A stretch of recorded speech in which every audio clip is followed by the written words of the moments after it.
2026 சட்டமன்ற தேர்தலில் திமுக கூட்டணி சரித்திர வெற்றி பெறும் என்று முதலமைச்சர் மு க ஸ்டாலின் நம்பிக்கை தெரிவித்துள்ளார்.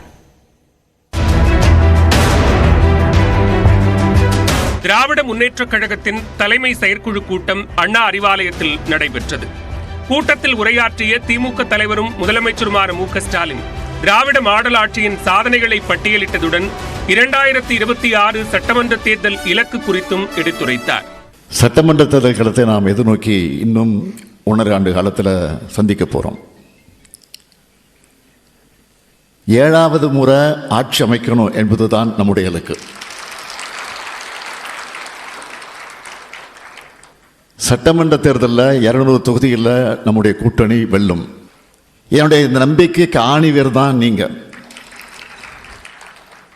திமுகவின் கொள்கை கூட்டணிக்கு எதிராக பலரும் அரசியல் கணக்கு போடுவதாக கூறிய முதலமைச்சர் வெற்றி திமுக கூட்டணி வசம்தான் என்று நம்பிக்கையை வெளிப்படுத்தினார். இந்த கொள்கை கூட்டணிக்கு எதிராக பலரும் அரசியல் கணக்கு போடுறாங்க.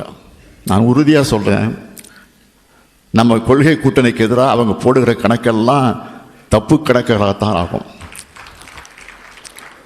வெற்றி கணக்கு நம்ம கூட்டணிக்கு தான். நம்ம எதிர்க்கிற எதிர்கட்சிகள்லாம் வாக்குகளை பிரிக்க தனித்தனியாக வந்தாலும் சரி, மொத்தமாக சேர்ந்து வந்தாலும் சரி, 2026 திமுக கூட்டணி தான் வெற்றி பெறும். கடந்த நாடாளுமன்ற தேர்தலில் அதிமுக வாக்கு சதவீதம் 1 விழுக்காடு உயர்ந்திருப்பதாக எதிர்க்கட்சித் தலைவர் எடப்பாடி பழனிசாமி காற்றில் கணக்கு போட்டு கற்பனையில் கோட்டை கட்டுவதாக முதலமைச்சர் மு க ஸ்டாலின் விமர்சித்தார். எதிர்க்கட்சித் தலைவர் பழனிசாமி என்ன பேசுறாரு? 1% வாக்கு கணக்கு சொல்லிக்கிட்டு இருக்காரு. இப்போ அம்மையார் ஜெயலலிதா சொத்துக்கு வழக்கில் திருவாளர் குமாரசாமி போட்ட கணக்கை மிஞ்சுகிற மாதிரி அது இருக்கு. 2019 சராசரியா ஒரு தொகுதிக்கு 4.16 லட்சம் வாக்குகள் வாங்கின அதிமுக 2024 வெறும் 2.61 லட்சம் வாக்குகளை தான் வாங்கியிருக்கு. ஒவ்வொரு தொகுதியும் சராசரியா 1.5 லட்சம் வாக்குகளை இழந்திருக்கு எடப்பாடி தலைமையிலான அதிமுக. இப்படி மக்களால் நிராகரிக்கப்பட்டு ஓரங்கட்டப்பட்ட பழனிசாமி அதிமுக தொண்டர்களுக்கு சாதாரண கூட்டுறவுத்தில் கணக்கே தெரியாதுன்னு நம்பி பொய் கணக்கை அவிழ்த்து விட்டிருக்கிறார்.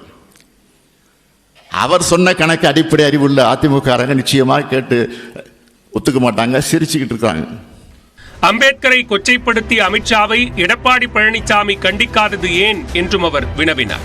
கோழைச்சாமியான இருக்கக்கூடிய பழனிசாமி டங்ஸ்டன் சுரங்க அனுமதிக்கு எதிராக பாஜகவை கண்டிச்சாரா?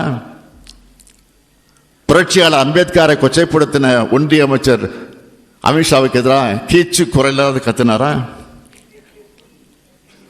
பிரதமரை எதிர்த்து பேசுற துணியவருக்கு இருக்கா? கிடையாது.